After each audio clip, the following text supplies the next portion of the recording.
उनका लड़का है वो डेथ घोषित कर दिया उसको कि ये डेथ हो चुका है, अब इसको आप घर लेके चले जाइए। और उसके नेक्स्ट डे देख के लोग ये हैरान रह गए कि वो लड़का जिंदा होके बाहर आ गया। फिर वहां से एक एडिटी निकल के आई जिसको कहा गया जंगली परी, और जिसके ऊपर वो खुश हो जाती है जंगल में, तो वो उसको अपनी विद्या देती है। और वो विद्या इतनी पावरफुल है कि उस विद्या से आप किसी मरे हुए इंसान को भी जिंदा जीवित कर सकते हो, कुछ समय के लिए जीवित कर सकते हो। वो जैसे ही कहते हैं अपने घर की दहलीज को लांघते हैं, उनकी आवाज चली जाती है। अब जो मेरा घर है वो दिख रहा है मुझे, अब मेरा घर दिखने लग गया, गाँव दिखने लग गया। गाँव अब मेरे पास 15-20 कदम करूंगा और मेरा गाँव आ जाएगा। अब मैं आगे चलता जा रहा हूँ, रास्ता फिर वही का वही है, और मुझे पीछे से कोई आवाज मार रहा है मेरा ही नाम लेकर। तो ये एविडेंस कुछ इस तरीके का है। अच्छा, ये है एविडेंस। वो ये क्या ये मैन्युस्क्रिप्ट है? ये एक ऐसी मनुस्क्रिप्ट है। अब ये लिखी गई कब गई है इसके बारे में कुछ नहीं पता। संस्कृत है ना, कोई हिंदी लैंग्वेज है, कोई लैंग्वेज में नहीं है। ये कोर्स है, इस कोर्स के द्वारा वो इलाज किया करते थे।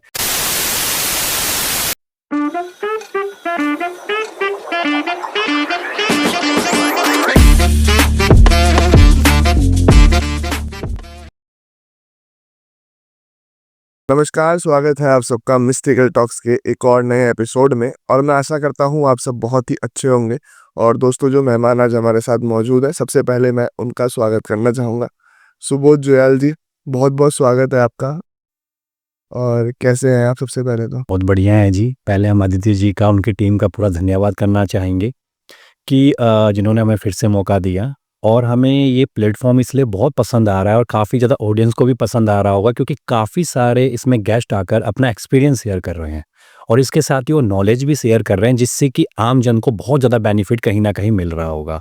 तो इसके लिए हम फिर से आपका धन्यवाद करना चाहेंगे। जी, बहुत बहुत शुक्रिया। और सबसे बड़ी बात यह है कि आप हर बार आते हैं हमारे पास और इतनी अच्छी अच्छी चीज़ें लेकर के आते हैं, अच्छी अच्छी स्टोरीज लेकर के आते हैं। हाँ जी। और तीसरी बार हम शायद से साथ में एक पॉडकास्ट कर रहे हैं। तो सबसे पहले तो जो आपने मेरे को बताया कि आपने एक बुक लिखी है, हाँ जी। तो उसका थोड़ा सा मैं इंट्रोडक्शन चाहूँगा कि आप करो। हाँ जी। तो जैसे कि हम रिसर्च करते ही रहते हैं, माइथोलॉजी के ऊपर भी, स्पिरिचुअलिटी के ऊपर भी रिसर्च करते रहते हैं। तो उसमें हमने काफ़ी ज़्यादा देखा कि बहुत से लोगों के मन में काफ़ी सारे डाउट्स हैं, और काफ़ी लोगों को पता नहीं लग पाता कि क्या चीज़ें और क्या नई चीज़ें हैं। तो इसके लिए हम बहुत से कुछ, जैसे कि जिनके साथ ये एक्सपीरियंस हुआ, या जो इसके बारे में जो जानते हैं, या इसके बारे में खोज कर रहे हैं, या जो फिर पंडित है, महात्मा हैं, उन सब से हमने मुलाकात की। फिर हमें लगा कि कुछ ऐसा कंटेंट आना चाहिए जो अभी तक अवेलेबल नहीं है, क्योंकि काफ़ी लोगों के मन में बहुत सी जिज्ञासाएं हैं कि भूत क्या है, प्रेत क्या है, आत्माएं क्या हैं, मसान क्या है, पिशाच क्या है, जिन क्या है, या फिर जादू क्या है, टोना क्या है, या फिर इनसे बचने के तरीके क्या हैं। तो उसके लिए हमने एक आम जन के लिए, जिसको एक आम इंसान भी समझ सकता है, पढ़ सकता है, उसके लिए हमने इसको बहुत आसान तरीके से इसको लिखा हुआ है। तो थोड़ा सा मैं चाहूँगा अपनी बुक का एक लुक भी थोड़ा सा कैमरे में दिखाएं जी। ये किताब है जिसका जो टाइटल है भूत ईश्वर, और उसका सब टाइटल है रहस्य जो आपसे छिपाए गए हैं। मतलब कि कुछ ऐसी चीज़ें भी होती हैं जो चीज़ें हमें आज तक बताई नहीं गई हैं। तो ये हम आदित्य जी और उनकी टीम को भेंट करना चाहेंगे, ये वाली किताब, पुस्तक। जी, भूत भूत ईश्वर। हाँ जी। जी, बहुत ही सुंदर और बहुत ही अच्छा इसका शीर्षक मुझे लग रहा है।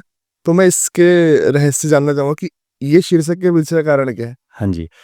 क्योंकि माना ये जाता है कि अगर हम भूत की बात करेंगे तो भूत एक्चुअल में नेगेटिविटी के बारे में है।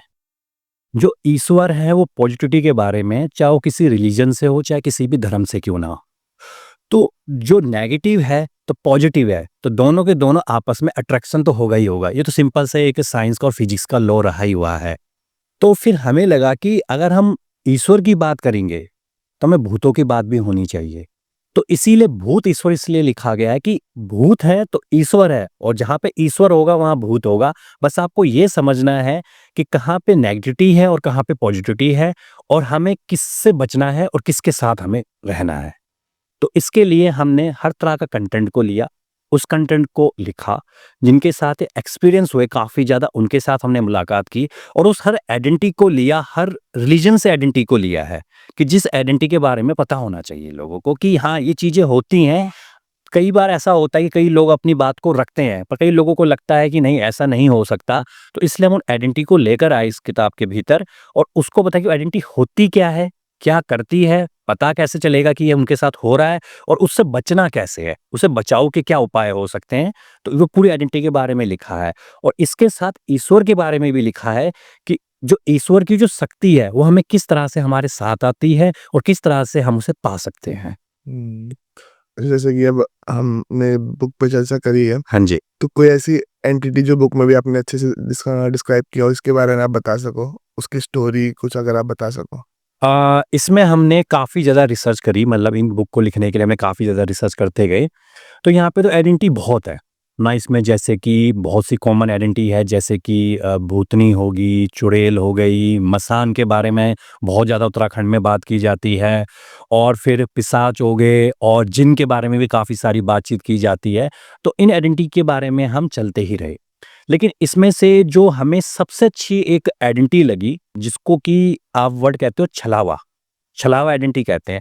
अब छलावा भी कई तरीके के होते हैं, लेकिन थोड़ा-सा ना हमारा जो झुकाव रहा है, इनके पॉजिटिव की तरफ रहा है। अच्छा। हमेशा ये माना जाता है कि ये नेगेटिविटी की ओर ये बढ़ते हैं, लेकिन ये कहीं न कहीं पॉजिटिव भी देते हैं। बस ये पता होना चाहिए कि ये पॉजिटिव हमारे लिए किस तरह से रहेंगे। तो इसी तरीके से जब हम इस रिसर्च फील्ड में चलते गए, तो हमें एक बात पता लगी इसी चीज़ में कि एक हमें एक किसी ने किस्सा ब सुनाया कि डॉक्टर ने ये कहा कि भाई कि ये एक उनका लड़का है, वो डेथ घोषित कर दिया उसको कि ये डेथ हो चुका है, अब इसको आप घर लेके चले जाइए। लेकिन जो उनके मम्मी थी और उनके पापा थे, वो उसको अपने घर लेकर आए। अब वो एक पर्सन के पास गए, उसको उन्होंने बुला लिया कि भई आप हमारे पास आ जाओ और ये पर्सन है और 1 दिन तक उन्होंने पूरा का पूरा वहाँ पर किसी को नहीं आने दिया। अब वहाँ पे क्या चल रहा था कमरे के भीतर किसी को कुछ नहीं पता है, नहीं आने दिया। लोग पूछ तो रहे हैं कि लड़के की डेथ हो गई तो उसको अब ले जाओ जहाँ जो होता है काम और उन लोगों ने नहीं कहा। और उसके नेक्स्ट डे देख के लोग ये हैरान रह गए कि वो लड़का जिंदा होके बाहर आ गया। अच्छा। हाँ जी। तो अब लोगों के मन में सवाल होने लग गए कि आखिर में क्या है? तो लोगों ने कहा कि शायद हो सकता है कि लड़का वैसे ही कोमा में चला गया होगा, फिर जाग के आ गया होगा। लेकिन जब उन्होंने देखा कि डेथ सर्टिफिकेट वहाँ पे है और डॉक्टर साहब कह चुका था, "भी लड़के को ले जाओ, हार्ट बीट रुक चुकी है, अब हमने रखना क्यों है?" तो इसके बाद लोगों के मन में हुआ कि अरे हुआ क्या? तो वहाँ पर जो पर्सन को बुलाया गया था, माना जाता था उस पर्सन के पास एक संजीवनी है।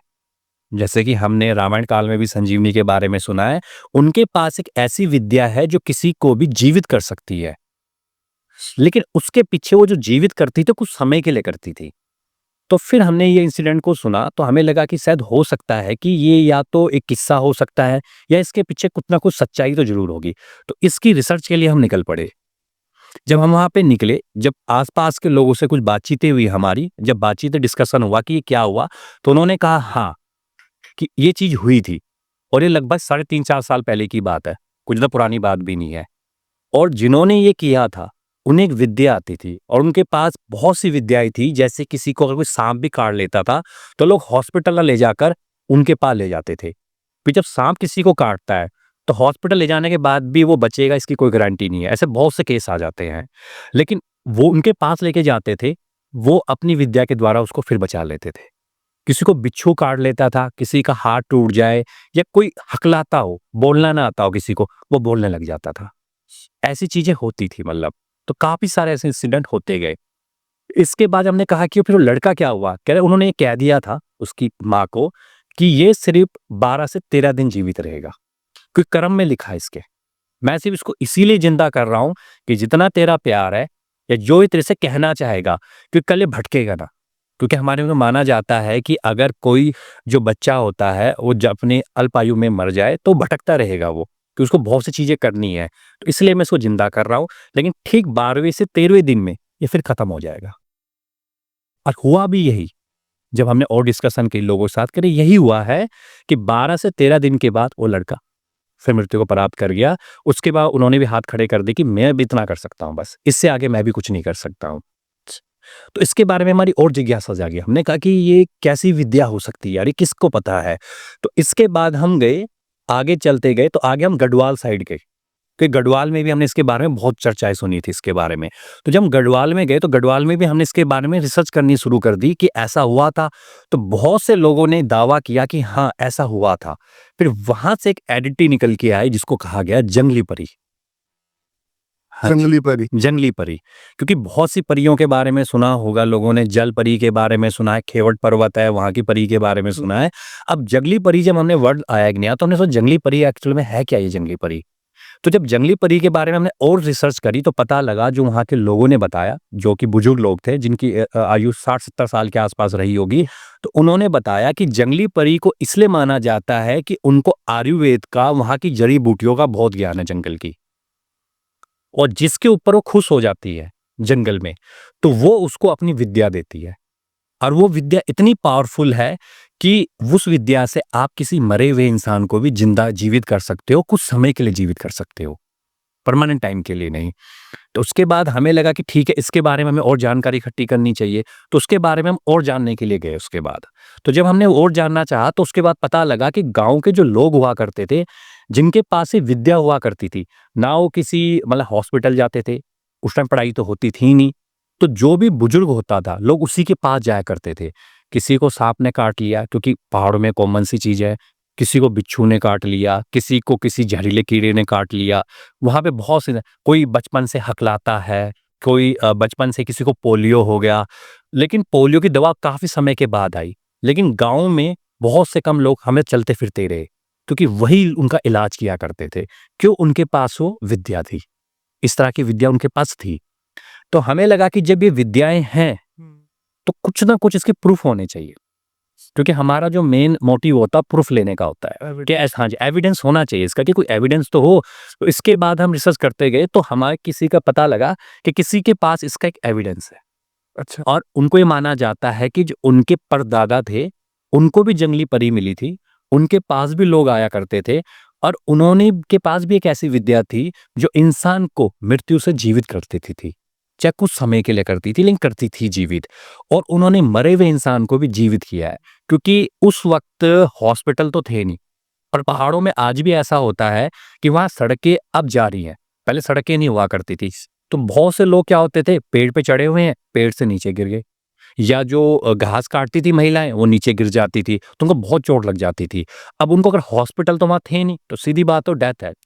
लेकिन उनको भी उन्होंने बचा के निकाला है। उनके हाथ जो टूट गए, जो हड्डियाँ टूट गई, जहाँ जब हम एक्स-रे कराते हैं, काफ़ी चीज़ें करवाते हैं, उन हड्डियों को जोड़ देते थे सिर्फ़ 3 से 4 दिन में मात्र। जड़ी-बूटी लगाकर या जो भी वो लेप बनाया करते थे। तो फिर हम जब उनके पास गए, तो उनके साथ जब वहाँ डिस्कशन हुआ, तो काफ़ी समय के बाद जब डिस्कशन हुआ, फिर उन्होंने हमें इसका एक एविडेंस दिया है। हाँ जी, तो वो एविडेंस हम दिखाना चाहेंगे कैमरे के सामने। तो ये एविडेंस कुछ इस तरीके का है। अच्छा। ये है एविडेंस वो। ये क्या ये मैन्युस्क्रिप्ट है? ये एक ऐसी मैन्युस्क्रिप्ट है, अब ये लिखी गई कब गई है, इसके बारे में कुछ नहीं पता। क्योंकि ये तो काफ़ी इसके जो पेजेज़ हम अगर देखने को मिलेंगे, तो इसके पेजेज़ काफ़ी ज़्यादा पुराने पेजेज़ हैं, मतलब काफ़ी ज़्यादा ये लिखे गए हैं। एंशिएंट लग हाँ जी, और इसमें जैसे कि आप एक कलर देख रहे होंगे, ये जो कलर है, कलर तभी छूटते हैं जब काफ़ी लंबा टाइम गुज़र चुका हो किसी भी चीज़ के लिए, तो काफ़ी है। और इसकी जो लैंग्वेज है, ये लैंग्वेज हमें भी समझ में नहीं आई क्योंकि ये लैंग्वेज थोड़ी बहुत संस्कृत है, थोड़ी बहुत मिक्स है, इसमें कुछ शब्द हैं, लेकिन इसमें जो चीज़ें लिखी गई हैं, जो हमने थोड़ा बहुत इसको और पढ़ा, तो कुछ ऐसे लिखा कि अगर साँप काट ले, तो इस जड़ी-बूटी को लगाओ, बिच्छू काट ले, तो इस जड़ी-बूटी को लगाओ। तो फिर हमने उनसे पूछा कि ये मैन्युस्क्रिप्ट को आपने बाहर क्यों नहीं निकाला? मतलब क्यों इसको पब्लिश नहीं किया या लोगों तक नहीं किया? तो वो कहते थे कि जो हमारे दादाजी थे, बूढ़ दादाजी थे, मतलब परदादाजी थे, वो ही समझ सकते हैं इस किताब को।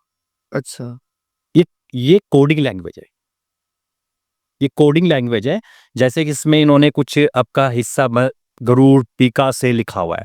अबे पीका से करगा ईश्वर की कृपा से, अब मतलब ये कुछ ऐसे वर्ड लिखे हुए हैं जो कि ना संस्कृत है, ना कोई हिंदी लैंग्वेज है, कोई लैंग्वेज में नहीं है। ये कोड्स है। इस कोर्स के द्वारा वो इलाज किया करते थे। तो काफ़ी है मैन्युस्क्रिप्ट है, काफ़ी ज़्यादा इसमें लिखा गया है, काफ़ी है और ये हैंड रिटन मैन्युस्क्रिप्ट है। ये हाथों से लिखी हुई है। तो ये उनका एविडेंस था और ये माना जाता है कि उनके जो परदादा जी थे, वो लगभग 6 महीने के लिए गायब हो गए थे। क्योंकि वो अपने कुछ भेड़-बकरियाँ चराने के लिए लेके गए थे, तो वो गायब हो गए थे। तो जब वो गायब हो गए, तो उसके 6 महीने के बाद वो मिले थे उनको। और जब वो मिले तो उनसे पूछा गया, "भई आप गायब कहाँ हो गए थे? हमें तो लगा कि या तो आपको कोई बाघ उठा के ले गया, कोई जंगली जानवर उठा के ले गया, हुआ क्या था आपके साथ?" तो उन्होंने कहा कि मैं ऐसे ही जा रहा था, अब मैं आराम से सो गया, जैसे कि जाते हैं कि लोग जंगल में सो जाते हैं। तो जब मेरी आँख खुली तो वहाँ पर मैं देखता हूँ एक महिला बैठी हुई है और वो महिला मुझे देख रही है। और वो कहते थे जो उनके दादाजी थे, परदादा थे, वो इलाज के आयुर्वेद थे। मतलब आयुर्वेद किया, छोटा-मोटा आयुर्वेद इलाज किया, जो पुड़िया देते थे, पहले की पुड़िया देते थे, दाँत दर्द तो ये पुड़िया ले, पुड़िया ले। तो उन्होंने उनके साथ कुछ बातचीतें करी। तो बातचीत उनको बहुत पसंद आई, कह रहे उस महिला को। उस महिला ने कहा, "चलो मेरे साथ आओ, मैं तुम्हें कहीं लेके चलती हूँ।"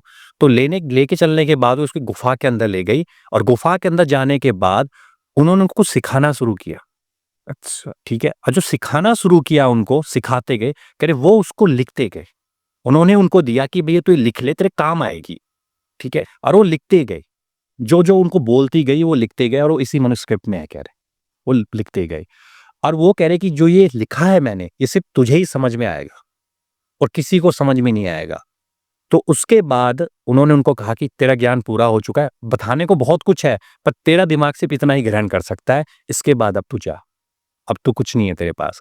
वो जैसे ही कह रहे आए, उसके बाद उनके अंदर क्या चमत्कारिक शक्ति हुई, वो सीधा कोई भी उनके पास आता था, किसी का हाथ टूट गया, बिल्कुल ही जो मरने की कगार पे है या बिल्कुल ही जो कोई बहुत महिला नीचे गिर गई, उसको ठीक कर दे 3 दिन में। तो कह रहे हमने भी जानना चाहा, जो उनके मतलब द पापा रहे होंगे, उन्होंने भी जानना चाहा हमने उनसे पापा से कि भई ये हो क्या रहा है ये? आपको ये क्या पता है? कह रहे बस मैं इलाज कर रहा हूँ, तुम ये जानो, ये हो कैसे रहा है तुम ये मुझसे मत पूछो। तो इसके बाद कह रही ये हमें भी नहीं पता था। तो कह रही ये जो मैन्युस्क्रिप्ट दी उनको, ये उनके फादर साहब ने दी उनको, बताया कि एक तरीके से ये उनकी एक धरोहर है, जिन्होंने अपने पास रखी हुई है, क्योंकि इसको डिकोड कोई नहीं कर सकता। जिसको जंगली परी मिलेगी, वही इसको डिकोड कर सकता है और कोई इसको नहीं बता सकता। लेकिन एक ऐसा ज्ञान है कि जिसके ऊपर कहते हैं कि क्या हमारे देश में कोई ऐसे ज्ञान है, जैसे कि हम रामायण काल की बात करते हैं कि संजीवनी बूटी थी, तो इससे प्रूफ होता है कि थी। जब आज के साढ़े 4-5 साल पहले भी लोग इस तरह के इलाज करते हैं और ना जाने कितने ऐसे पर्सन होंगे जिनको कि इस तरह की विद्याएँ आती होगी और जो ऐसे काम कर भी रहे होंगे, लेकिन किसी को नहीं पता। वो तो हमें कहीं से ऐसा किस्सा सुनने को मिला, तो हम रिसर्च तक पहुँचे और आखिर में हमें ये एविडेंस मिला है। ये है जी क्लिप्टि हमारा में। बहुत ही ज़्यादा मतलब मैं कहूँगा कि ये तो बहुत ही बड़ा रहस्य हो गया एक तरीके से, इन चीज़ों का मिलना। बिल्कुल, थोड़े से रोंगटे भी आ गए थे मेरे बीच में। बहुत ही अच्छी आपने रिसर्च करी है इस चीज़ के ऊपर, बहुत ही अच्छा लगा मुझे देख कर भी हाँ जी। कि ऐसे जो कि हम सुनते हैं ना कि ऐसे बहुत सारी विद्याएँ हमारे पूर्वजों के पास रही हैं हाँ जी।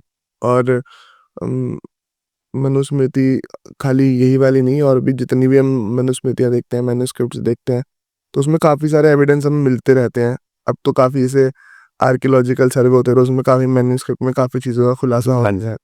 जी, तो और कोई ऐसी एंटिटी जिसका आपने ज़िक्र किया हो किताब के अंदर? किताब के अंदर तो बाकी जैसे कि हम कई आइडेंटिटी की रिसर्च करते रहते हैं, तो हमें हमेशा यही होता है कि हम कुछ उन आइडेंटिटियों को लेकर आए, जो आइडेंटिटी के बारे में लोग ज़्यादा जानते नहीं हैं या जिनके बारे में ज़्यादा बात नहीं की जाती।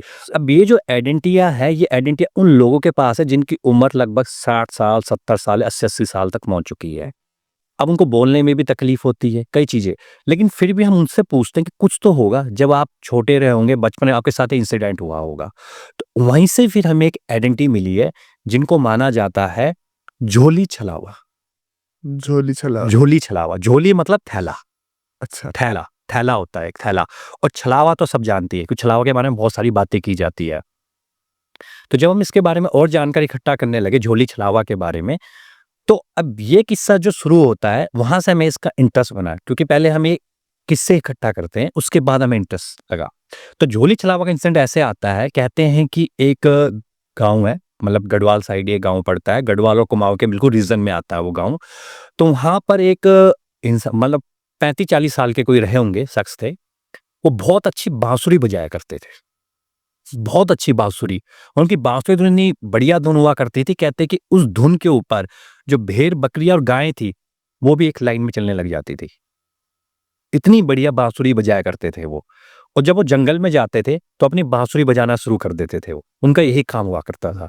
तो उसके बाद जब उन्होंने बाँसुरी बजाना शुरू किया, तो एक दिन क्या हुआ कि वो अपनी बांसुरी बजा रहे थे और बांसुरी बजाते-बजाते वो आगे आ रहे थे। उनके पीछे-पीछे उनकी गायें, उनकी भेड़-बकरियाँ एक लाइन में चलती हुई जा रही थी।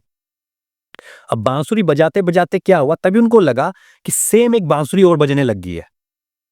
उसी सेम उस धुन पे। जिस धुन पे वो बजा रहे हैं, उसी धुन पे एक सेम बांसुरी और बज रही है। कहीं और से बज रही है बांसुरी। और वो बांसुरी ऐसे लग रही है कि आस-पास ही कहीं बज रही है। अब थोड़ा उन्होंने बांसुरी बंद करी, वो बांसुरी भी बंद हो गई, बजनी। उनको लगा कि शायद हो सकता है मेरा भ्रम पैदा हो रहा हो। तो उन्होंने कहा चलो फिर से एक बार बांसुरी बजाता हूँ। और फिर से अपनी बांसुरी बजाने लग गए। अब वो जैसी बांसुरी बजा रहे हैं, सेम टू सेम उसी धुन पे बांसुरी बज रही है और बजती ही जा रही है कंटिन्यू। तभी वो देखते हैं, अब उनके दिल में आता है कि मैं तो एक हूँ। उनको एक थोड़ा होता है ना, इंसान में ईगो आ जाता है कि जो चीज़ बेस्ट होती है। उन्होंने कहा मैं इतना बेस्ट कर रहा हूँ, तो मैं जितना बेस्ट क्यों कर सा है? वो और अच्छी बजाने लग गए। जितना उनको आता था, वो उस वैसे ही बजने लग गई और एक वक़्त के बाद वो बांसुरी बजनी बंद हो गई और उनकी बांसुरी बजती गई। तो जैसे उन्होंने अपनी बांसुरी को बंद किया, उसी वक़्त कह रहे हैं वहाँ पे झोली छलावा प्रकट हो गया अच्छा, उनके आगे और उसके हाथ में भी एक बांसुरी थी। अच्छा, हाँ जी। तो उसने कहा कि तू बहुत अच्छी बांसुरी बजाता है, ठीक है? मैं ही तेरे सामने बांसुरी बजा रहा था। अब एक काम कर, अब ये बांसुरी तू मुझे दे दे। अब तू ये बांसुरी मुझे दे दे और तू मुझसे कुछ भी माँग ले। मैं तेरे से बहुत खुश हुआ हूँ कि तूने मुझे हरा दिया आज। तू मुझसे कुछ भी ले ले तू। तू सोना ले ले, तू कुछ भी माँग ले। मैं तेरे को कुछ भी दे सकता हूँ। क्योंकि मेरे झोले जो थैला है, उसको झोली छलावा कहते हैं। कहते हैं वहाँ पे दुनिया भर की चीज़ें रखी हुई हैं, उस झोले के अंदर। वो कुछ भी निकाल के दे सकता है अगर वो खुश हो गया तो। तो उन्होंने कहा कि नहीं, मैं तो नहीं दूँगा अपनी बाँसुरी, क्योंकि यही मेरी ज़िंदगी है और यही मेरी खुशी है, मैं ये नहीं दे सकता। तो कहते हैं कि चलो ठीक है, एक काम कर, तो एक कसम ले, तू आज से बाँसुरी नहीं बजाएगा, तो दूसरी चीज़ें कर ले, तब भी मैं तेरे को दे दूँगा। बाँसुरी अपने पास रख तू, पर तू कभी नहीं बजाएगा। वो कहता है मैं ये भी नहीं करूँगा। कहता है ठीक है फिर जा। और इतना कहते हैं कि तू जा। वो जैसे ही कहते हैं अपने घर की दहलीज को लांघते हैं, उनकी आवाज़ चली जाती है। अच्छा, वो बिल्कुल बोलना बंद कर देते हैं। अब उनको समझ में नहीं आ रहा ऐसा हुआ क्यों है? अब उनके घर वालों को लगता है कि कई बार होता है ना, जंगल में जाते हैं तो कुछ हो जाता है, कोई छल लग गया, कुछ लग गया, तो लोग कहते हैं ठीक है। काफ़ी ज़्यादा लोग करते हैं, पूजा करते हैं, पाठ करते हैं, उनकी आवाज़ ही नहीं खुलती है। जो वहाँ के वैद्य होते हैं उनको भी दिखाया जाता है, उनकी आवाज़ नहीं खुलती है। अब वो दुखी हो जाते हैं, तो वो बताते हैं कि क्या हुआ? फिर वो लिख के बताते हैं कि कुछ ऐसी-ऐसी चीज़ें मेरे साथ हुई हैं, कोई ऐसा इंसान मुझे मिला था जिसने कहा कि भई मुझे बाँसुरी दे दे, अब मैं करूँ तो क्या करूँ? मेरी आवाज़ वहाँ से चली गई है। तो वो कहते हैं कि चलो ठीक है, कोई दिक्कत नहीं है, तो सब के सब ये करते हैं कि उसी जगह पे फिर से जाते हैं, जिस जगह पे उनके साथ इंसिडेंट हुआ था और वहाँ पर वो माफ़ी माँगते हैं कि चलो ठीक है, जो भी हुआ है, और वहाँ पर वो अपनी बाँसुरी रख देते हैं। वहाँ पर जाकर वो अपनी बाँसुरी रख देते हैं कि मुझे माफ़ करो, अब से मैं बाँसुरी नहीं बजाऊँगा, मन ही मन वो कहते हैं और उसके बाद वो वहाँ से चले जाते हैं, ये कहकर। तो जब वो कहकर चले, जैसे ही वो घर की दहलीज को पार करते हैं, फिर से उनकी आवाज़ खुल जाती है। अच्छा, और जब उनकी आवाज़ खुलती है, तो कुछ समय तक वो घर पे ही रहते हैं। पर कहते हैं ना, पर्सन के भीतर एक टैलेंट होता है, वो अपने टैलेंट को कितनी दिन तक छुपा के रखेगा। उनके मन में फिर होता है, मैं बाँसुरी बजाऊँगा, फिर से। तो वो एक बाँसुरी खरीद कर लेकर आते हैं और बाँसुरी बजाने की कोशिश करते हैं, वो बाँसुरी बजती है।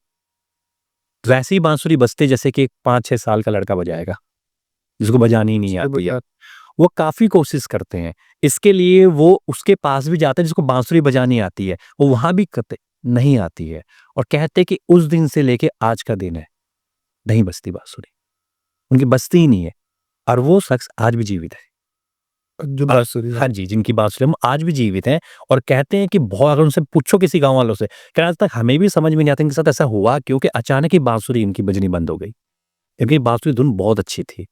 और फिर यहीं से एक और इंसिडेंट आता है, जो झोली हम छलावा की बात कर रहे हैं, कि वो किसी को कुछ भी दे देती है। तो ऐसी एक आता है कि एक महिला वहाँ पे अपना आराम से घास काट रही होती है, तो घास काट रही थी और साथ में उसका एक बच्चा भी था।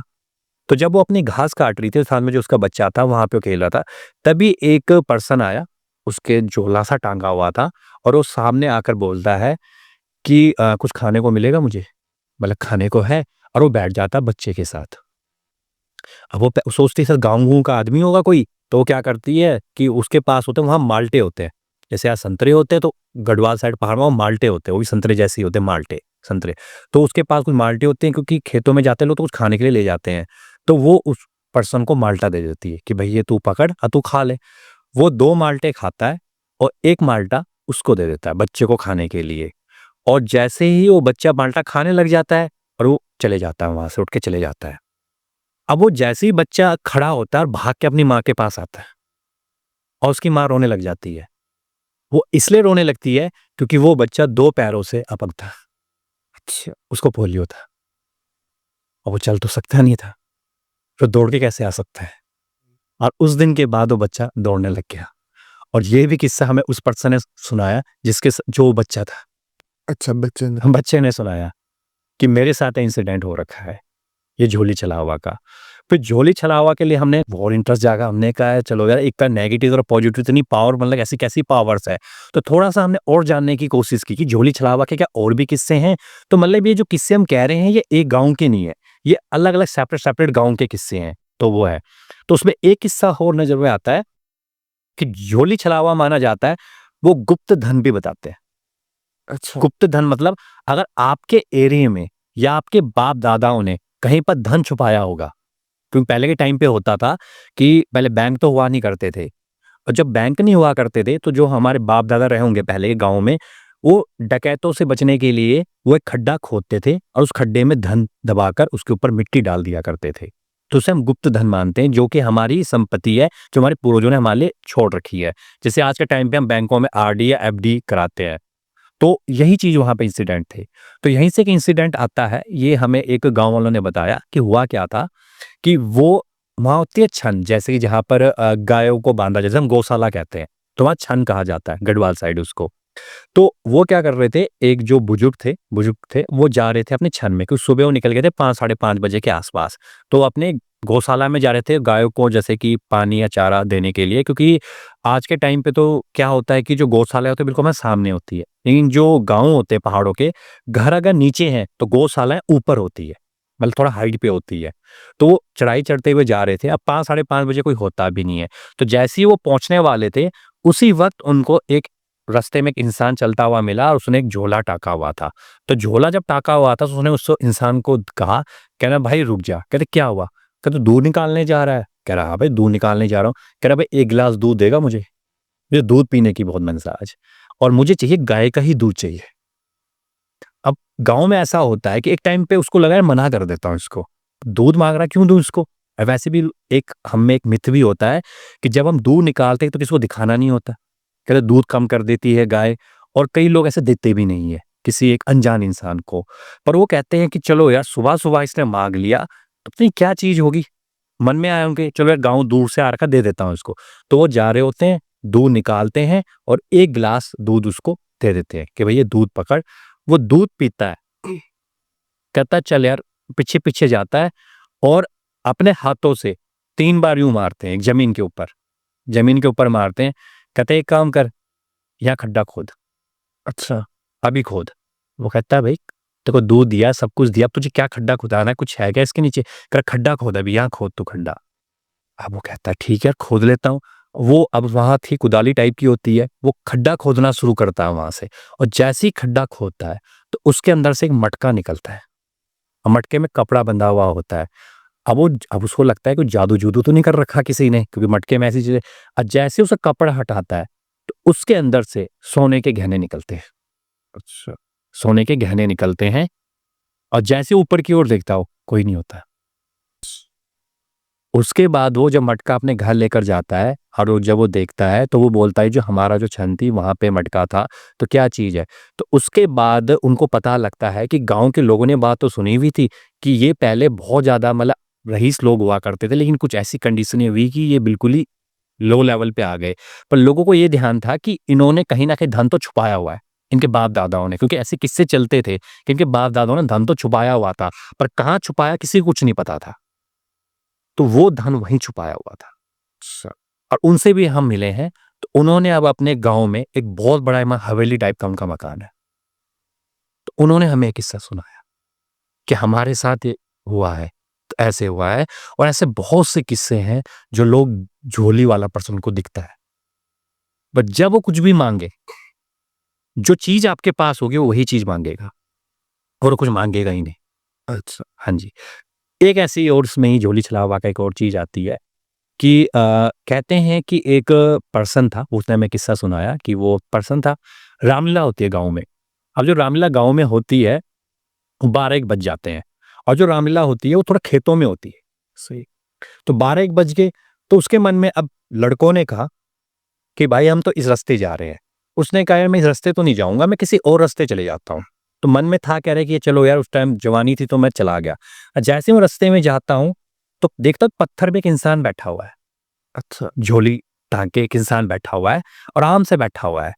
तो जब वो जा रहा होता है तो उसको रोकता है, रुक जा। कहता क्या हुआ? कह यहाँ से क्यों जा रहा है तू? तुझे पता नहीं यहाँ पे कितनी चीज़ें हो रही होती हैं? क्योंकि कहते हैं कि वो जो रोला सा होता है, नदी सी बहती है तो वहाँ पे एक डर होता है बहुत ज़्यादा। तो वो कहता है कि हाँ जी, बस मैं तो जा रहा हूँ। कहता है एक काम कर, चल बीड़ी दे मुझे, बीड़ी पिला। वो कहता है बीड़ी पिला? कहता मैं बीड़ी थोड़ी पीता हूँ जो बीड़ी पिलाऊँगा आपको मैं। कहा मैं झूठ मत बोल, बीड़ी पिला। वो कहता है कि अच्छा। तो जैसे ही अपने जेब में हाथ डालता, उसमें बीड़ी होती है। कह रहा बीड़ी पिला, वो बीड़ी निकालता है, उनको दे देता है। कहता है कैसे पीऊँगा? माचिस दे मुझे। कैसे पी लूँगा बीड़ी मैं? तो कहता है कि मैं जेब में हाथ डालता है और वहाँ से माचिस भी निकल आती है। अब उसके दिमाग में ये हो रहा है ना मेरी जेब में बीड़ी है, ना मेरी जेब में माचिस है, ना मैं पीता हूँ, तो ये निकल कहाँ से रही है मेरी जेब से? वो माचिस भी दे देता है। वो थोड़ी बीड़ी पीते हैं, कहा चल एक काम कर, चल मेरे साथ। वो खुद आगे-आगे जा रहे हैं, उसको पीछे-पीछे अपने साथ लेके जा रहे हैं वो। और ठीक जब गाँव का बॉर्डर आ जाता है, वहाँ पे उसको कहते हैं कि चल एक काम कर, तूने मुझे आज बीड़ी पे कब काफ़ी समय से मन कर रहा था। चल ठीक है। एक उसे अपने झोले से वो निकालते हैं, कुटरी टाइप का जैसे होता है, कपड़े बंधा हुआ, और उसके हाथ में थमाते हैं कि सीधा जाके अपनी माँ को दियो, और किसी को मत दियो, माँ को दियो अपनी। वो कहता है ठीक है। अब उसको ये लगता है कि शायद ना ये हमारे जो गाँव में होते थे कि एक गाँव एक ऊपर गाँव है, तो हम ऊपरी गाँव वालों को ना चाचा बोलते हैं, दादाजी बोलते हैं, नाना जी बोलते हैं, मामा जी बोल देते हैं, मुँह बोले जिसे हम कहते हैं। तो उन्हें लगा शायद हो सकता है मेरे कोई नाना जी, दादाजी होंगे, माँ को जानते होंगे, तो मैं चलता हूँ। तो कहता माँ ये कुछ उन्होंने मुझे कुछ दिया है, कोई आपके शायद कोई गाँव के पहचान के मिले होंगे, ये पकड़ो। को उसने खोलती है, कहता है ठीक है। जब वो खोलती है तो उसमें कुछ उसको पुड़िया मिलती है, कुछ पुड़िया सी होती है। तो जब वो पुड़िया को देखती है तो उसको समझ में नहीं आता। अब उसे लगता है कि शायद ये जो पुड़िया दी है ना, किसी वैद्य ने दी है। कोई वैद्य होगा उसने पुड़िया दी होगी, शायद मिल गया होगा उसको रास्ते में। तो एक्चुअल में उसके जो हस्बैंड थे काफ़ी ज़्यादा सीरियस हो रखे थे, काफ़ी ज़्यादा बीमार हो रखे थे। तो उस पुड़िया में से जो भी होता है वो पुड़िया को पानी में घोल के वो पिला देती है, और जैसे ही वो पिलाते 3 दिन के भीतर वो इंसान ठीक हो जाता है। उसके बाद वैद्य आता है, अगले दिन कोई घर पहुँचता है वैद्य, वैद्य उनसे पूछता है कि जी जो क्या हुआ उसको? कह रहे जी क्या हुआ? कह रहे कि अभी बचा हुआ है कि नहीं बचा हुआ है? कहते क्यों आप ऐसा क्यों कह रहे हैं? कह रहे मैं कह रहा हूँ कि बचा है कि नहीं बचा? कह रहे कि आप इतने दिन से गायब ही हो गए थे और आपने बच्चे के हाथों पुड़िया भेज दी। कहता मैंने? कह रहा उसने तो मर जाना था अब तक। तो बचा कैसे हुआ? कह रहे कहाँ है? वो बोला खेतों में काम करने गए हुए हैं। कह रहा मैंने तो पुड़िया भेजी थी हाथों। कह रहा मैं तो कोई पुड़िया नहीं भेजी है। तो लड़के को बुला के बोला, कह रहा इन्होंने पुड़िया, कह इन्होंने थोड़ी पुड़िया भेजी है, वो तो कोई पर्सन सा था, अजीब सा दिख रहा इंसान था, झोली टांगी हुई थी, उसने मुझे ये पुड़िया दे रखी है। तो फिर वैद्य बोलता है अच्छा, वो झोली चला हुआ था, वो तेरे से पक्का कुछ मांगा होगा। कह रहे मांगा होगा। कह रहे बस ठीक है, तूने उसको दिया, वो चीज़ मिली, क्योंकि उसको तेरे को ठीक करना था, तेरे फादर को ठीक करना था, इसलिए उसने तेरे पापा को दिया है। और जिस शख्स से हम बात बता रहे हैं, उसने हमें किस्सा सुनाया कि मेरे पापा के साथ ऐसा हुआ था। तो ऐसे बहुत सारे किस्से हैं झोली छलावा के। जैसे हम छलावों की बात करते हैं, तो छलावे तो ज़िंदगी ज़्यादातर हम नेगेटिव चीज़ों में ज़्यादा इनका सुनते थे, बिल्कुल, पर ये थोड़ा पॉजिटिव। पॉजिटिव फीडबैक की तरफ था। हाँ, तो ये सारे किस्से हमारे उत्तराखंड के ही हैं। हाँ जी, उत्तराखंड से ही एक मैक्सिमम किस्से हैं इसके। तो इस पूरी किताब में हमें खाली उत्तराखंड के किस्से सुनने को मिलते हैं, देखने को मिलते हैं, या और जगहों के भी? और जगहों के भी किस्से इसमें बहुत ज़्यादा मिलते हैं इसमें, मतलब इसमें हमने काफ़ी सारे कंसीडर किए हुए हैं जो अलग रिलीजन्स में आते हैं। इस आत्माएँ होती है, पिशाचनी होती है, सबको हमने कंसीडर किया हुआ है। लेकिन ये जो कॉमन सी चीज़ें हैं, हमने वो चीज़ों को मेन कंसीडर किया हुआ है जो चीज़ें बहुत कम लोग जानते हैं। सही। हाँ जी, ये चोली छलावा की हमने बात की। एक ऐसी छलावा आता है, बाटू छलावा। अच्छा। बाटू छलावा। अब बाटू कहा जाता है रास्ते को, अच्छा। और छलावा तो छलावा ही है। तो कहते हैं कि जो बाटू छलावा होता है, ये अब हमने एक टाइम ट्रैवल का इंसिडेंट बहुत आता है, टाइम ट्रैवल इंसिडेंट। तो टाइम ट्रैवल इंसिडेंट के बारे में बहुत चर्चाएँ की जाती है। तो टाइम ट्रैवल का जो इंसिडेंट होता है, वो यही बाटू छलावा करता है, कह रहे। अब इनके बहुत किस्से आते हैं, बहुत लोगों के साथ ये किस्से हुए भी हैं, उनको पता ही नहीं लगता कि सब कुछ बाटू छलावा कर रहा है। तो ये किस्सा पहला यहाँ से आता है। ये किस्सा भी हमने एक पर्सन ने ही बताया, मतलब ये लगा के चलिए 5-6 महीने पहले की बात है। तो उन्होंने हमें ये किस्सा सुनाया है, उनके साथ ये पर्सनली किस्सा हुआ है। तो क्यों उन्होंने भी हमारा बहुत सहयोग किया है, काफ़ी चीज़ बताने में। तो उन्होंने एक किस्सा सुनाया कि हुआ क्या था कि मैं अपने गाँव गया हुआ था और गाँव जाने के बाद दोपहर का वक़्त था, तो मैं अब गया था शहर से, सिटी में रहते हैं मतलब, तो गाँव गए हुए थे। तो जब मैंने गाँव में गया, तो वहाँ पर मैं चला गया अपने चाचा जी के साथ भेड़-बकरियाँ चराने के लिए। तो चाचा जी ने कहा भी मैं तो शाम को ही जाऊँगा, कह रहा मुझे लगी भूख। तो मैंने कहा यार मैं तो घर जा रहा हूँ। तो उन्होंने कहा कि एक काम करियो, रोले के रास्ते मत जाइयो, सीधा-सीधा जाइयो। तो मैंने कहा कि नहीं यार, शॉर्टकट रोले का रास्ता पड़ता है, नीचे-नीचे जाना है और आगे निकल जाऊँगा, कौन लंबा घूम फिर के निकलेगा। तो मैं रोले के रास्ते से निकलने लग गया। जैसे ही मैं रोले के रास्ते से थोड़ा आगे गया, अब जो मेरा घर है वो दिख रहा है मुझे। अब मेरा घर दिखने लग गया, गाँव दिखने लगा, भाई गाँव अब मेरे पास 15-20 कदम करूँगा और मेरा गाँव आ जाएगा। अब मैं आगे चलता जा रहा हूँ, रास्ता फिर वही का वही है। मैं थोड़ा और आगे चलता जा रहा हूँ, रास्ता वही का वही है और मुझे पीछे से कोई आवाज़ मार रहा है, मेरा ही नाम लेकर कि तू कहाँ जा रहा है? पर मैं पीछे नहीं देख रहा, मैं और तेज़ कदम बढ़ा रहा हूँ और तेज़ कदम बढ़ा रहा हूँ, पर मैं चल नहीं पा रहा और मुझे ऐसा लग रहा है कि अभी धूप है, तो अब बारिश होने वाली है। मौसम बिल्कुल अंधेरा हो चुका है, काला मौसम हो चुका है बिल्कुल। अब मुझे लगा अब तेज़ बारिश होने वाली है। मैं बहुत तेज़ी से बढ़ने की कोशिश कर रहा हूँ, पर मैं बढ़ नहीं पा रहा हूँ। अब मुझे अजीब लगने लगा कि मेरे साथ हो क्या रहा है, मतलब मैं डर भी रहा हूँ, घबरा भी रहा हूँ, आवाज़ें भी आ रही हैं, काफ़ी चीज़ें मेरे साथ इंसिडेंट हो रहे हैं, पर मुझे कुछ भी समझ में नहीं आ रहा कि एक्चुअल में हो क्या रहा है ये। आखिर में मेरे को क्या लगता है कि अब मुझे यहाँ से निकलना ही पड़ेगा, तो वो कहते हैं कि मैं अपने कुल देवता को याद करता, क्योंकि कहते हैं कि कुल देवता ही आपको बचाएँगे। क्योंकि उनको बताया हुआ था कि उनके जो दादाजी थे, उन पे देवता आते थे, तो उन्होंने बताया हुआ था कि भई अब जब भी कुछ तू ऐसी कंडीशन में फँसे ना, कुल देवता को याद करियो, तेरे कुल देवता तुझे यहाँ से बाहर निकालेंगे। तो यहीं से ही वो कुल देवता का नाम लेता है, कुछ समय जैसे ही आगे जाता है, 10 गाँव के बॉर्डर पहुँचता है। स कह रहा मुझे आज तक समझ में नहीं आया कि ये चीज़ मेरे साथ हुई क्या थी? कह रहा कि मैं बताता भी नहीं हूँ किसी को ये, कि भई ये चीज़ मेरे साथ हुई थी। पर कह रहे मुझे लगा कि मैं आधे घंटे से चलता जा रहा हूँ, लेकिन 20 कदम भी मैं तय नहीं कर पा रहा हूँ। आखिर हो क्यों रहा है ये?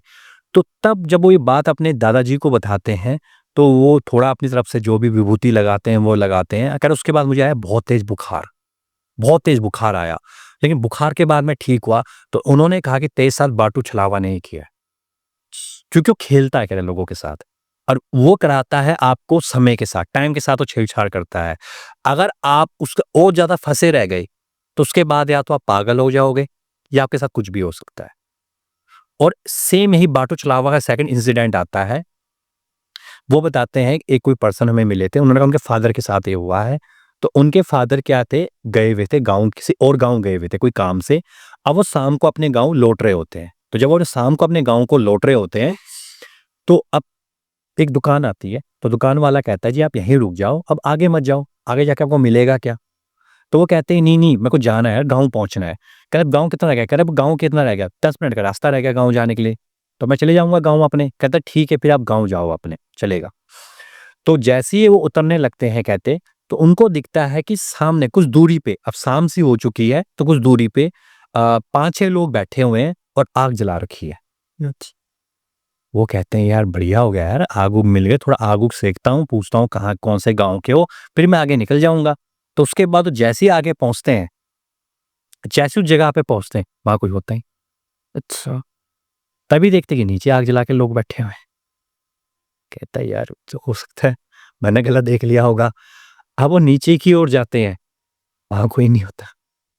अब वो देखते हैं उस तरफ आग जला के बैठे हैं, 6 लोग बैठे हैं आपस में बातचीत कर रहे हैं। अब वो आवाज़ लगाना स्टार्ट करते हैं। वो आवाज़ नहीं सुन रहे हैं, वो आग जला के बैठे हैं। कहता है मेरे साथ हो क्या रहा है ये? पर हो तो वो लगता है कि चलो यार धुंध का टाइम है, मेरे को गलत भ्रम हो रहा है, मैं जाता हूँ। वो फिर उसी जगह पहुँचते हैं, वहाँ कोई आग नहीं जल रही होती है। अच्छा। फिर वो देखते हैं आग अब उनके पीछे जल रहा है, बंदे बैठे हैं, आग जल रही है। तब उनको पता लग जाता है कि बाटू छलावा कर रहा है मेरे साथ है, वो खेल खेल रहा है मेरे साथ। तो वो वहीं से अपनी मतलब कुल देवी को याद करते हैं और कहते हैं कि हे कुल देवी मुझे यहाँ से बाहर निकालो, कि जो चीज़ें मेरे साथ हो रही है, वो भ्रम है मेरा, मैं समझ गया हूँ। कहते हैं कि बाटू छलावा आपको पागल इस तरह से बनाता है, मतलब आप घूमते रह जाओगे उसी जगह पे। जैसे कि हमने पैराडॉक्स का नाम सुना होगा। आगे पैराडॉक्स की बहुत बातें होती है, पैरेलल यूनिवर्स की बहुत बातें होती हैं। तो ये वही इंसिडेंट्स हो रहे हैं वहाँ पर रियलिटी में उस टाइम। तो उसके बाद वो ये कहते हैं और जैसे ही वो छोड़ते हैं, अब उनको दिखा आग जल रही है, वो देखते नहीं उस तरफ को, वो आगे निकल पड़ते हैं और उसकी कुछ दूरी पर ही उनका गाँव आ जाता है और गाँव वो चले जाते हैं। ये सेकंड इंसिडेंट है। और यही एक इंसिडेंट, देखिए ये इंसिडेंट तो हम हमने उत्तराखंड के बता रहे हैं, अब यह इंसिडेंट हिमाचल का भी है। अच्छा। तो मतलब बाटू छलावा हर जगह है, वो किसी एक जगह पे नहीं टिका हुआ। तो ये इंसिडेंट हमें बताया, 3 लोगों ने बताया, उनकी सेम कहानी थी, वो 3 दोस्त हैं। उन्होंने हमें इंसिडेंट बताया कि जब हम चंडीगढ़ से आगे जाते हैं, तो वहाँ पे कसोली आता है। कसोली एक बहुत फेमस जगह है, कसोली वहाँ पे हिमाचल पे। तो कहते हैं कि होता क्या है कि हम कसोली घूमने गए थे, अब हम रात को कसोली से गाड़ी से निकलते आ रहे हैं। जब हम गाड़ी निकलते आ रहे हैं, तो सिर्फ अब हमारा जो चंडीगढ़ का बॉर्डर रहता है, क्योंकि पहले आपका जैसे कि हरियाणा का बॉर्डर आता है, फिर चंडीगढ़ का बॉर्डर आता है। तो जो हरियाणा का बॉर्डर होता है, तो वो कम से कम मान के चलिए 2 ढाई किलोमीटर रह गया था। उसके बाद हरियाणा का बॉर्डर शुरू हो जाता है, उससे पहले एक जंगल का रास्ता आता है। ठीक है। तो हम गाड़ी में चलाए जा रहा हूँ, हमने गाने-गूने लगा रखे हैं, आपस में मस्ती में जैसे दोस्त जाते ही हैं। अब गाड़ी चलती जा रही है, तो हमने टाइम पे ना ध्यान नहीं दे रहे, हम चलते जा रहे हैं। तो थोड़ी देर के बाद मैं अपने दोस्त से पूछता हूँ जो गाड़ी चला रहा है, कह रहा है भाई हम 15 मिनट से चल रहे हैं ना? कहते हैं हाँ। कहता है अब तक तो हमें हरियाणा के बॉर्डर में आ जाना चाहिए था, हरियाणा के बॉर्डर में हम पहुँचे क्यों नहीं है? कहता है भाई यार मुझे भी ऐसे ही लग रहा है, ऐसा हो क्यों रहा है पर? कह रहा भाई तू गाड़ी तेज चला ले फिर। कह रहा कि थोड़ा धुंध का टाइम था, तो कहता तू गाड़ी स्लो चला रहा होगा। कहता ठीक है, और फिर गाड़ी की स्पीड बढ़ाता थोड़ी सी और फिर चला रहा होता है।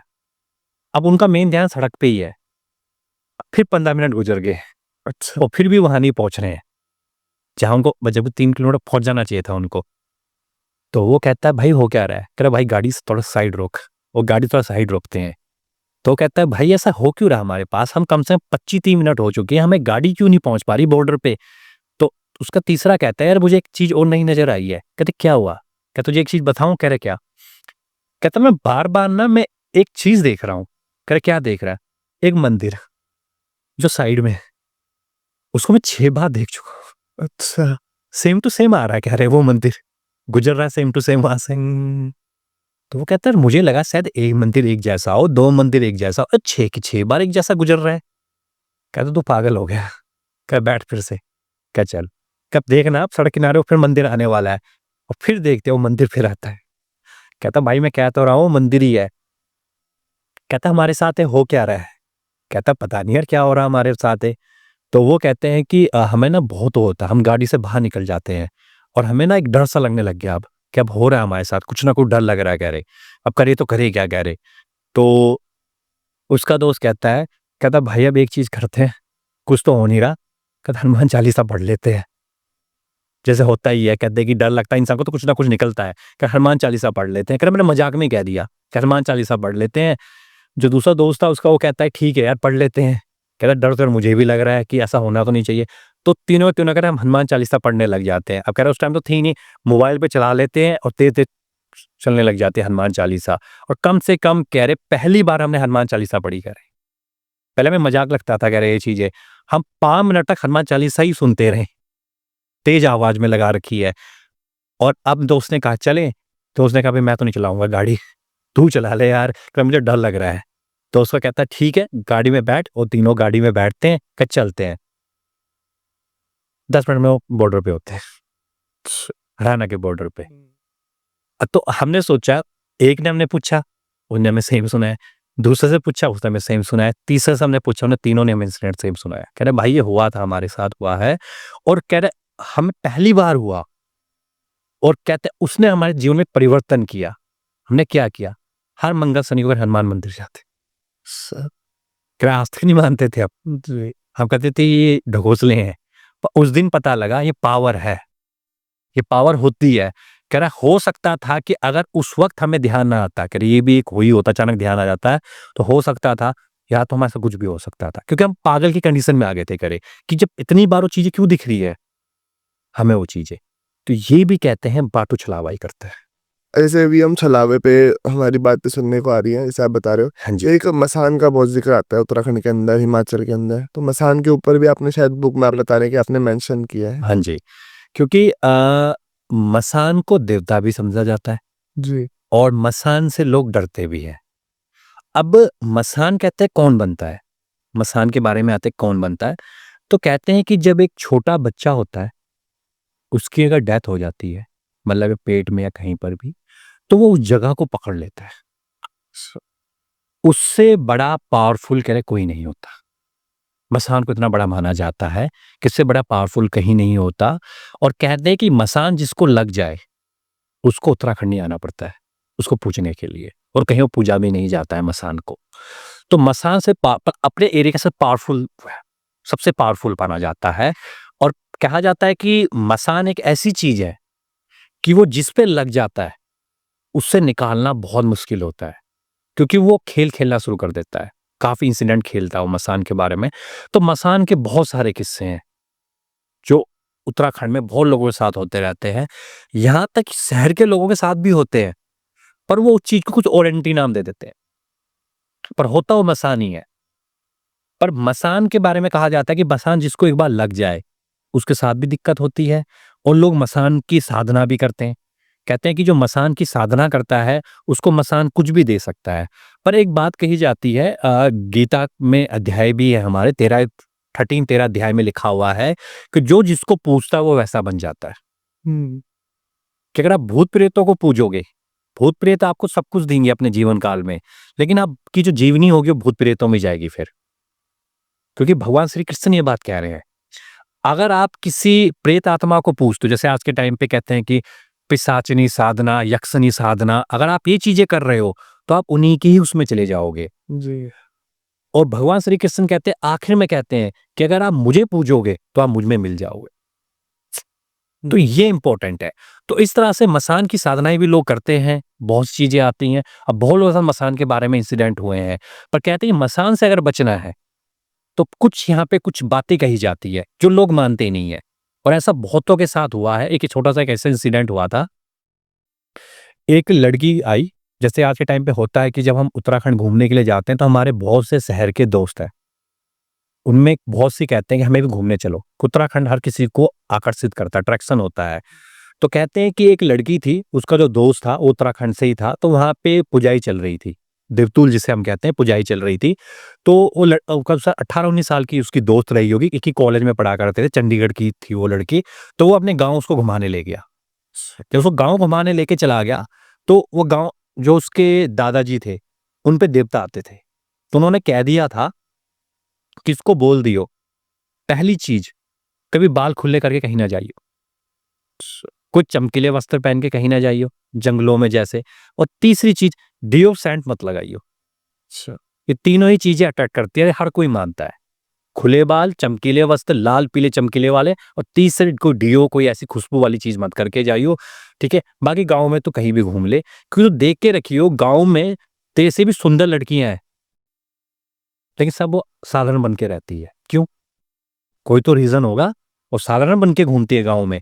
पहाड़ों में आप कभी भी चले जाएँगे, वो बिल्कुल साधारण बन के घूमेगी, चाहे वो कितनी भी खूबसूरत क्यों नहीं है। पर तू मत करियो।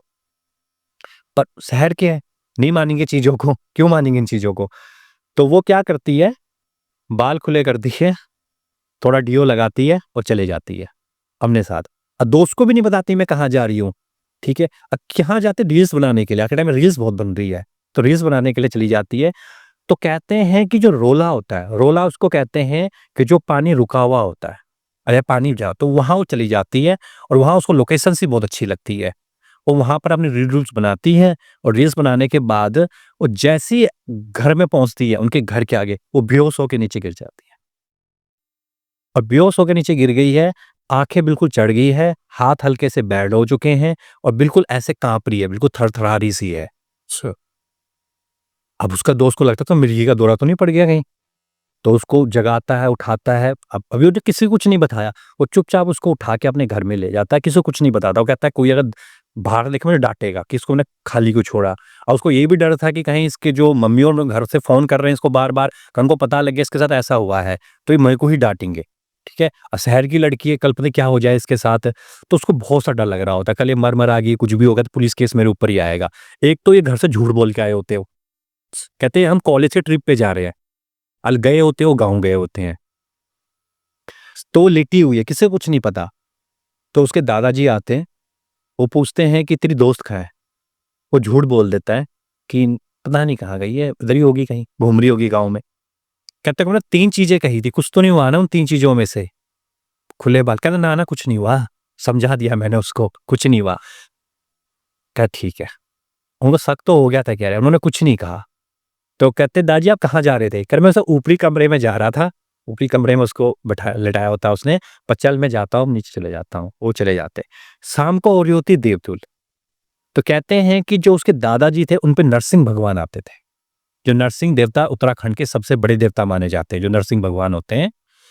तो जैसी देवतुल शुरू होती है, उनके अंदर आते हैं, वो तेजी से आगे जाते हैं, सीढ़ियों पे जाते उसी कमरे की तरफ, और कमरे से पकड़ के, उसे बालों से पकड़ के नीचे लेकर आते हैं, सीधा अपनी धुनी के सामने, और सीधा उसकी तरफ देखते हैं। उस टाइम उनकी आंखें लाल हो जाती है, और लड़के की तरफ देखते हैं, कि तूने मुझसे झूठ बोला ना, तुझे मैंने कहा था कि ये चीजें मत बता उसको, अब तूने मुझे झूठ क्यों बोला? अब उसको जो साथ वाले होते हैं वो कहते हैं इनके पैरों में गिर जा और माफी मांग ले। तो कहते हैं कि मैं पैरों में गिरता हूँ, माफी मांगता हूँ, लेकिन वो 2-3 चिमटे मेरे मार ही देते हैं पीठ पे। दंड था उनका एक तरीके से कि तूने मुझसे सच क्यों नहीं बोला। उसके बाद वो उस लड़की को पकड़ते हैं और धूनी से गरम गरम हाथ डाल के राख लगा के उसके उस पे लगाते हैं। कहते हैं, जो जो तू जहां से आया है तू वहीं लौट जा, क्योंकि ये मेरा अब स्थान है, अब तू इस स्थान पे टिक नहीं सकता। ठीक है, अगर तू इस स्थान पे रहेगा तो जो तेरा घर है मैं तुझको उससे भी बाहर निकाल दूंगा। उसके मात्र 5 मिनट के बाद वो लड़की बहुत तेजी से चिल्लाती है, चीखती है, कांपती है और फिर बेहोश हो जाती है।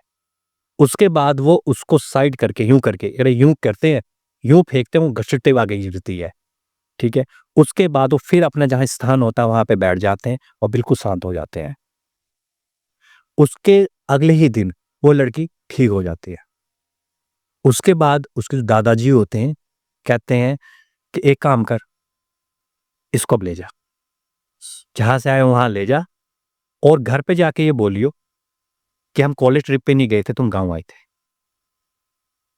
कह रहा उस दिन के बाद, उन्होंने बताया उस दिन के बाद मैं झूठ बोलना ही बंद कर दिया दादाजी को। मुझे पता लग गया कि इनको सच पता लग जाता है। कहाँ से पता लगता है, क्यों पता लगता है मुझे नहीं पता, पर ये पता लगता है।